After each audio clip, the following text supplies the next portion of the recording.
नमस्कार, मी विनायक पाचलक आणि थिंक बँकमध्ये तुम्हा सगळ्यांचं पुन्हा एकदा मनापासून स्वागत. आपल्या देशाबद्दल चर्चा करताना कायम इंडिया विरुद्ध भारत अशी चर्चा केली जाते. प्रमुख महानगरांचा इंडिया की ज्याच्यामध्ये मुंबई, चेन्नई, कोलकाता, दिल्ली, बेंगलोर, हैदराबाद अशी महानगरं येतात आणि मग इतर छोट्या छोट्या शहरांचा, गावांचा भारत, ग्रामीण भागाचा भारत असं मानलं जातं. पण 1990-91 सालच्या ग्लोबलायझेशन नंतर ही दरी कमी होत गेली असं म्हणतात. विकासाची गंगा ही हळूहळू महानगरातनं नंतर छोट्या शहरात येत गेली, मध्यम शहरात येत गेली आणि आता गावागावात पोहोचतंय असं वेगवेगळे जाणकार म्हणतात. 2020 साली कोविड भारतामध्ये आला. आज कोविड येऊन जवळपास 3 वर्ष होऊन गेली आणि या 3 वर्षांनी काय घडलंय याचा थोडासा अभ्यास करत असताना इंडिया विरुद्ध भारत अशी दरी कमी होताना दिसतीये. इंडियातली एलिमेंट्स, इंडियातल्या गोष्टी भारतात येताना दिसत आहेत आणि एकूणातच टियर 2 आणि टियर 3 शहरं आणि त्याच्यानंतरची अर्बनायझेशनच्या जवळपास असणारी गावं ही नव्या भारताची, नव्या इंडियाची ग्रोथ इंजिन्स होताना दिसत आहेत.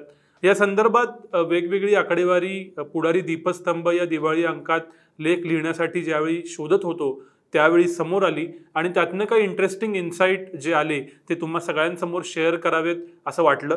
खरं तर एखादं शहर वाढतंय, फोफावतंय याचा एक आजकालचा आधुनिक इंडिकेटर असा असतो की जे मॉडर्न ब्रँड्स म्हणवले जातात, जे महानगरीय ब्रँड्स म्हणवले जातात ते या शहरांमध्ये येणं. अशा महानगरीय ब्रँड्समधला एक महत्त्वाचा ब्रँड म्हणजे स्टारबक्स. मुंबई पुण्यातल्या लोकांना स्टारबक्स हे अत्यंत कॉमन आणि नित्याचं ठिकाण आहे. एखाद्या मीटिंगसाठी, डेटसाठी, कॉफीवरती निवांत 2-3 तास गप्पा मारण्यासाठी आपण सगळेच कधी ना कधी स्टारबक्समध्ये गेलेलो असू. पण ही आता फक्त अर्बन किंवा मेट्रो फेनॉमेना राहिलेली नाहीये. कोविड नंतरच्या गेल्या 3 वर्षात तब्बल 150 नवे स्टारबक्स उघडले गेलेत आणि हे प्रामुख्यानं टियर 2 आणि टियर 3 शहरात आहेत किंवा मोठ्या शहरांलगतच्या नव्यानं डेव्हलप होणाऱ्या टाउनशिप्समध्ये. आता 150 स्टारबक्स ओपन होणं हा कदाचित रेग्युलर टर्म्समध्ये मोठा आकडा तितकासा वाटणार नाही, पण तसं जर का आपण रिलेव्हन्स बघितला तर स्टारबक्स 2011च्या आसपास भारतामध्ये आलं. 2011 ते 2020 ही 9 वर्ष लागली जेव्हा स्टारबक्सनं 220 आपली आउटलेट्स उघडली. टाटा आणि स्टारबक्स यांचा तो जॉईंट व्हेंचर आहे. मात्र गेल्या 3 वर्षात त्यांची गती एवढी वाढली की त्यांनी 150 नवीन आउटलेट्स उघडली आणि आज जवळपास 370 स्टारबक्सचे आउटलेट भारतामध्ये कार्यरत आहेत. जसा स्टारबक्स हा एक ब्रँड आहे तसंच अर्बन ब्रँड दुसरा मानला जातो तो म्हणजे मॅकडॉनल्ड्स ही फूड चेन.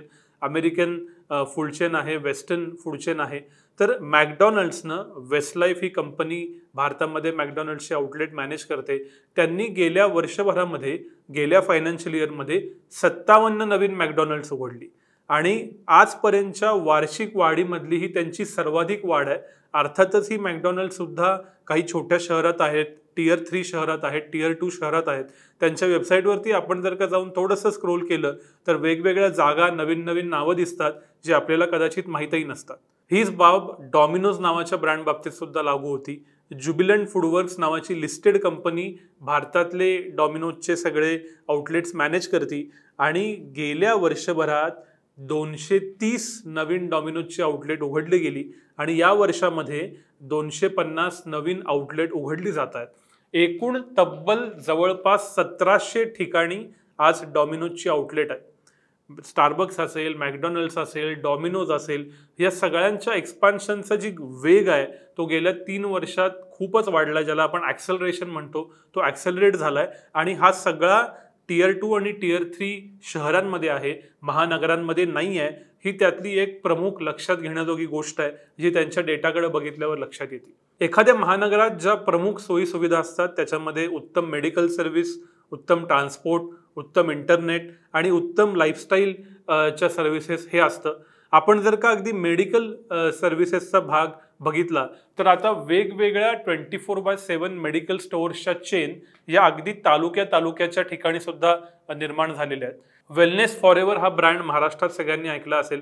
महाराष्ट्र हे जास्तीत जास्त अर्बनायझेशन झालेलं राज्य आहे, त्यामुळे महाराष्ट्रात तर जवळपास प्रत्येक तालुक्याच्या ठिकाणी आता एक 24/7 वेलनेस फॉरएव्हर आहे, जिथं आपल्याला सर्व वैद्यकीय औषधं उपलब्ध असतात. अशी जवळपास 500हून अधिक आउटलेट्स वेलनेस फॉरएव्हरचे आहेत आणि असे इतर ब्रँड हे वेगवेगळ्या राज्यांमध्ये आणि वेगवेगळ्या शहरांमध्ये आता डेव्हलप झालेत. पण सोफिस्टिकेटेड मेडिकल सुविधा, इंटरनॅशनल ब्रँड्सची उपलब्धता आणि जास्तीत जास्त स्पेंडिंग कॅपॅसिटी ही सगळी आता नव्या भारताची ओळख बनली आहे. हीच गोष्ट थोडीशी अजून आपल्याला समजून घ्यायची असेल तर ॲमेझॉन हे एक ई-कॉमर्स ॲप्लिकेशन आहे, तुम्हाला सगळ्यांना माहिती आहे. त्याच्यावरती जी नवीन साईनअप फेस्टिव्ह सेल्समध्ये होतात त्यातली गेल्या वर्षीची 68% साईनअप्स ही टियर 2 आणि टियर 3 शहरांमधून झालेली आहेत. म्हणजे जो नवीन कस्टमर या ॲपकडे वळतोय, ऑनलाईन खरेदी करू बघतोय, तो अर्थातच टियर 2 आणि टियर 3 शहरांमधला आहे. ज्यांना टेक्नॉलॉजिस्ट कॅलिफोर्निया युजर असे म्हणतात, जो महानगरातला एक्स्ट्रा इन्कम असणारा व्यक्ती आहे आणि जो हे सगळं टेक वापरतो, हा कदाचित आता भारतात सॅच्युरेट झाला आहे. आणि दुसरी ग्रोथची फेज ही सुद्धा ई कॉमर्समध्ये सुद्धा टियर 2 आणि टियर 3 शहरांमधून येते, जी मगाशीचा आपण जो डेटा बघितला त्याला कॉम्प्लिमेंटरी अशी. गंमत म्हणजे या सगळ्या ब्रँड्सनी आता अधिकाधिक इंडियनायझेशन, भारतीयीकरण करायला सुरुवात केली आहे. भारतासाठी प्रॉडक्ट विकताना मग स्टारबक्सच्या मेनूमध्ये संजीव कपूरचे प्रॉडक्ट्स येतात. इतकंच काय तर कॉफीची चेन म्हणून प्रसिद्ध असणारं स्टारबक्स भारतात इलायची चाय विकू लागतं. सॅचिटायझेशन जी पूर्वी कॉन्सेप्ट होती त्याचाच भाग म्हणून डॉमिनोज, मॅगडी हे 100 रुपयाच्या आतले प्रॉडक्ट्स देऊ लागतात. वडापावचा फील देणारा बर्गर किंवा अगदी भारतीय मसाले वापरणारा पिझ्झा, हे सगळे प्रॉडक्ट्स आता या सगळ्या चेन्समध्ये आलेले आहेत. त्यामुळे भारतात रुजायचं असेल तर भारताला हवे तसे प्रॉडक्ट बनवले पाहिजेत, हे त्या ब्रँड्सनं लक्षात आलंय. आणि असे प्रॉडक्ट्स ते बनवतायत, त्यासाठी इन्व्हेस्ट करतायत, इनोव्हेट करतायत.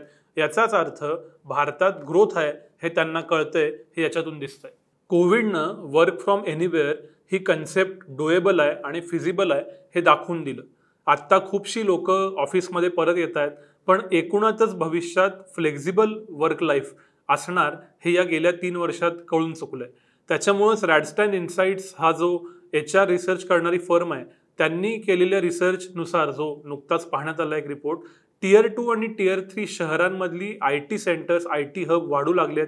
त्याच्यामध्ये विशाखापट्टणम आहे, कोझिकोडे आहे, इंदोर आहे, आपलं नागपूर आहे, नाशिक आहे. काही प्रमाणात वेगवेगळ्या IT कंपन्या 1000 लोक बसू शकतील अशी छोटी छोटी वर्क स्पेसेस या सगळ्या टियर 2 आणि टियर 3 सिटीजमध्ये घेत आहेत.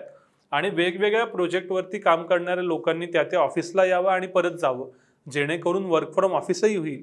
पण जी लोक कोविडच्या काळामध्ये आपापल्या गावी, आपापल्या शहरात रिव्हर्स मायग्रेट झाली आहेत, त्यांना त्यांच्या शहरातल्या लाईफस्टाईलचा, घराजवळ राहण्याचा, निसर्गाचा आनंद मिळावा, अशा दोन्हीचं कॉम्बिनेशन साधलं जात आहे.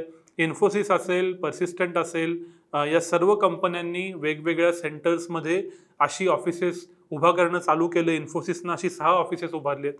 त्यामुळे टॅलेंट पूल, विशेषतः नॉलेज इकॉनॉमीतलं जे शहरात मायग्रेट होत होतं ते आता छोट्या शहरात टियर 2 आणि टियर 3 सिटीजमध्ये राहू लागलंय.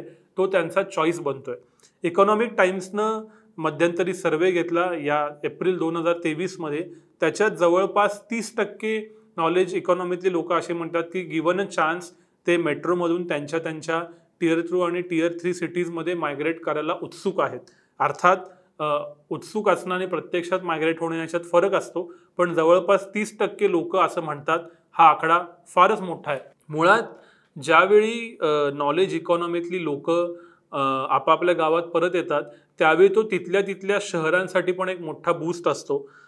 कारण ही सगळी लोक दर महिन्याला 10,000 ते 30,000 रुपये, अगदी पुण्यासारख्या शहरात 10 ते 15,000, तर बेंगलोर सारख्या शहरात 30,000 रुपये हे फक्त लिव्हिंगवरती तिथं खर्च करत असतात. मग त्याच्यामध्ये फूड आउटिंग असेल, भाड्यानं घेतलेला फ्लॅट असेल किंवा इतर राहण्याचे खर्च असतील. या व्यक्ती जेव्हा त्यांच्या शहरात परत राहायला येतात तेव्हा यातली निदान 50% रक्कम ही त्यांच्याकडे वाचते आणि ती डिस्पोजेबल इन्कम म्हणून उपलब्ध होते.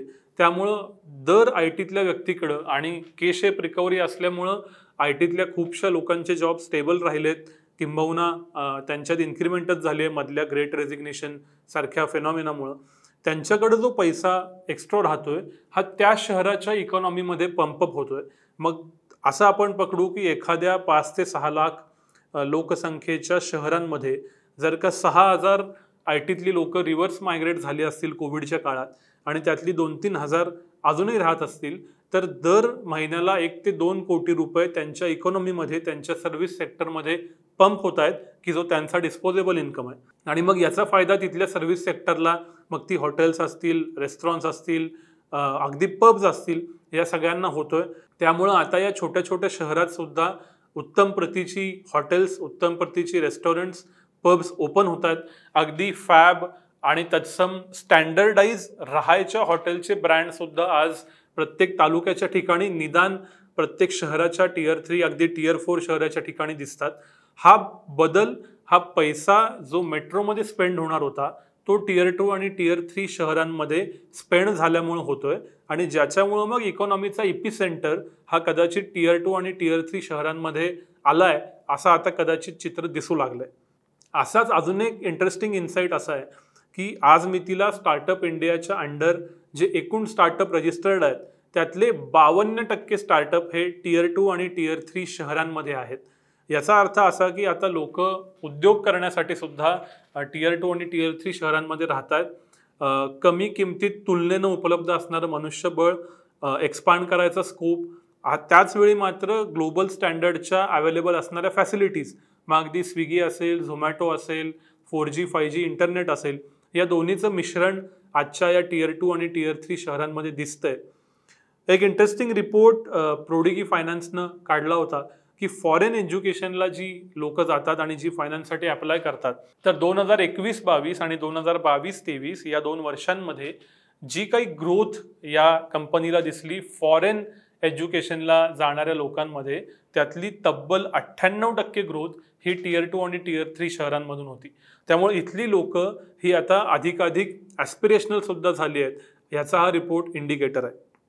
खरं तर अर्बनायझेशन, त्याचे फायदे तोटे, भारताचं भविष्य, हे डिकेड भारताचं आहे असं म्हणतात, हे सगळे मुद्दे आपल्या डेमोग्राफिक डिव्हिडंडशी आणि आपल्या एकूणात राहणीमानाशी अटॅच्ड आहेत. कोविड आपल्या सगळ्याच जगण्यावरती परिणाम करेल असं त्यावेळी भाकीत वेगवेगळ्या क्षेत्रातल्या तज्ज्ञांनी व्यक्त केलं होतं. त्याचे इम्पॅक्ट आता हळूहळू आपल्यासमोर येऊ लागलेले आहेत. भारत आणि इंडियातली दरी कमी होणं आणि टियर 2 आणि टियर 3 शहरं अधिक वेगानं विकासाचा केंद्रबिंदू बनणं असं घडतंय, हे या वेगवेगळ्या डेटांमधून दिसतंय. टियर 2 आणि टियर 3 शहरांच्या विकासाला बळ देऊन विकेंद्रित विकास होतो का, त्याचा परिणाम भारतातल्या लोकांचं राहणीमान वाढवण्यासाठी होऊ शकतं का, मेट्रो शहरांमध्ये जी गर्दी झालेली आहे ती कमी होण्यासाठी त्याचा वापर होऊ शकतो का, असे असंख्य प्रश्न, पण त्याच निमित्तानं विकासाच्या असंख्य संधी ह्या डेटाकडे नीट बघितल्यावर लक्षात येतात. या सर्वाला आपण एक समाज म्हणून कसं सामोरं जातं याच्यावरती भारताचं येणारं दशक नक्की कसं असेल हे ठरेल असं आता नक्की वाटतं. धन्यवाद. गंगेच्या काठावर भाजपनं राजकीय संस्कृती कशी जोपासली, येत्या 10 वर्षात जातीचा आणि आरक्षणाचा प्रश्न नक्की कसा इव्हॉल्व्ह होणार, AI मुळे सरकारची डोकेदुखी वाढणार की थांबणार, राज्याचं आणि देशाचं राजकारण सोशल मीडिया नक्की कसं इन्फ्लुएन्स करणार, श्रीमंत व्हायचं म्हणजे नक्की काय करायचं, अशा फ्युचरिस्टिक प्रश्नांवरचं इन्साइट्स देणारा व्हायटल कंटेंट नेटवर्कचा पहिला दिवाळी अंक द इन्साइट. प्रकाशक विनायक पाचलक, संपादक सचिन परब. अंक घरपोच मागवण्यासाठी डिस्क्रिप्शन मध्ये दिलेल्या लिंकवर क्लिक करा. शिवाय अंक सर्व प्रमुख स्टॉल्सवर देखील उपलब्ध आहे.